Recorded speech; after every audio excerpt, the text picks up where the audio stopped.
ามลงมาอะไรนะ Watch out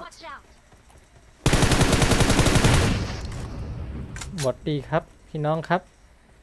อย่ามาห้าวครับพี่น้องอย่ามาห้าวกับผมนะครับเดี๋ยวเต้นให้ดูเลยตอนไหนก่อน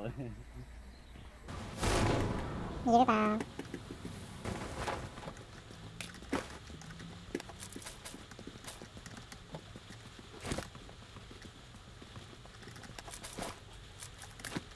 ยังโฟอยู่นี่ไม่ทำร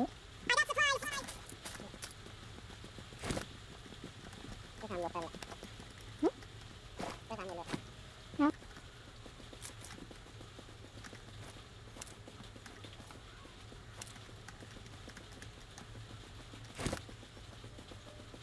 เหี่ยวไก่ควันอะไรเหี่ยวมีคนโรมาไก่เลยครับ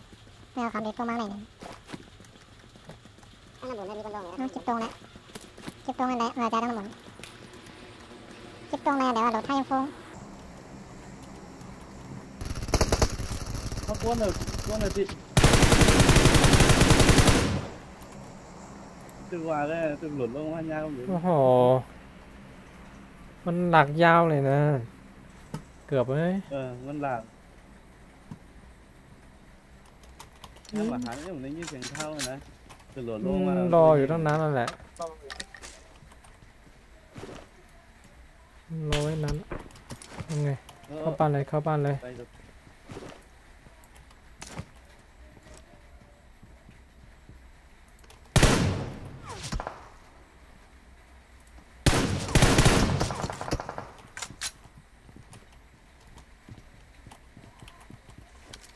เห็นไหมผมไม่เห็นนี่มันอยู่ตรงนี้ไงนอนยิงเลยนอนยิงเลยมันเจ็บแล้วโอ้ยอีกเม็ดเดียวมันล้มแล้วเย็นอย่าเพิ่งออกไปอย่าออกไปที่โล่งๆนะอยู่บนบ้านเนี่ยยิงมันได้ง่าย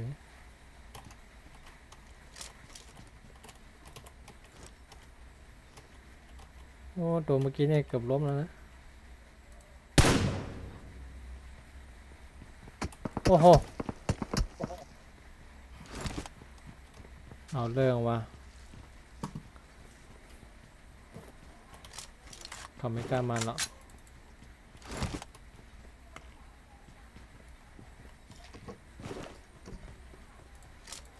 อยู่หลังเสียงเอียงตัว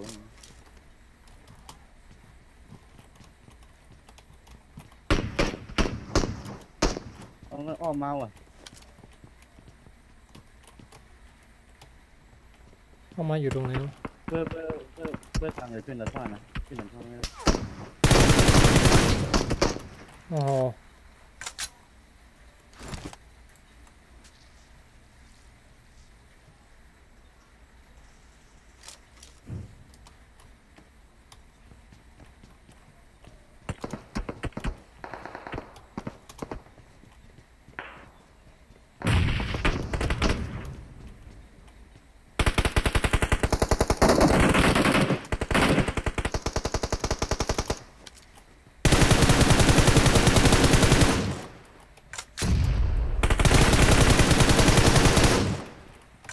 ตามลงมาอะไรนะ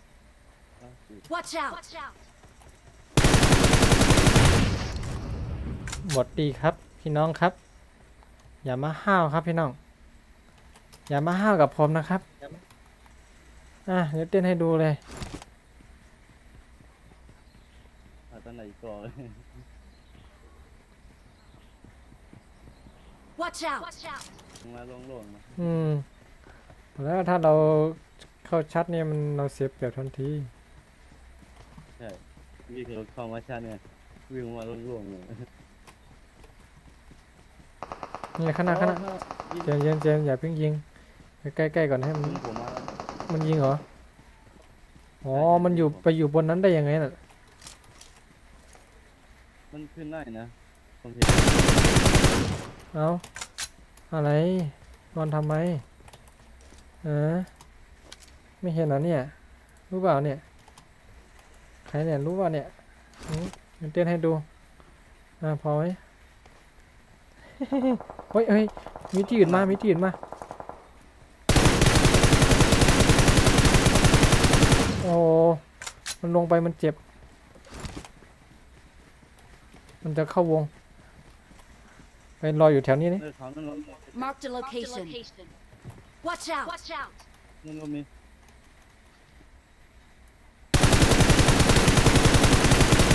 ล้มตัวหนึ่งอย่าลงไปเบอร์ 3ขึ้นมาถอย โอ้มันออกไปไกลแล้วตรงนี้ โอ้แบบนี้เรารอเอายิมวงดีกว่าขอบวงเนี่ย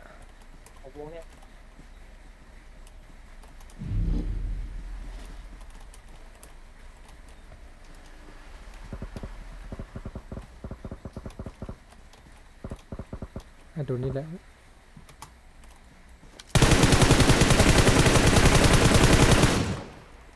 ไปเข้าวงแต่มันผมคือเบอร์ 3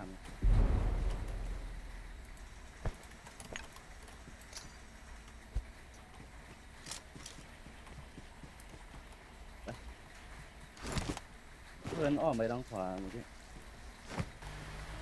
มันโดนวงแล้วเนี่ยเฮ้ย เปิดดูดิ นี่ไง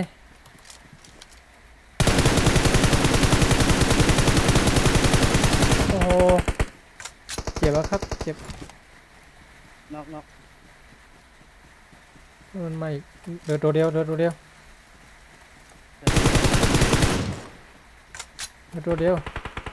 ข้างหลังพี่ข้างหลังพี่อยู่นอกวง เฮ้ย อย่ามาห้าวไอ้น้องท่อ โอ้พี่ร่างกายยังแก่ตัวเนาะ เดี๋ยวเต้นให้ดูง่าย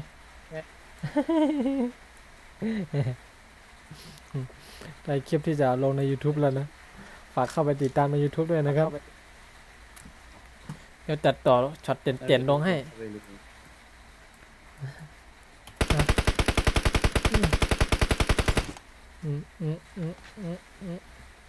กินไก่ไปได้ยังไงวันนี้ตั้งหลายเกมเนี่ย ฝากกดไลค์กดแชร์หน่อยนะครับ กินไก่แล้วได้ส่งเกมลงสายหลีเกมเมอร์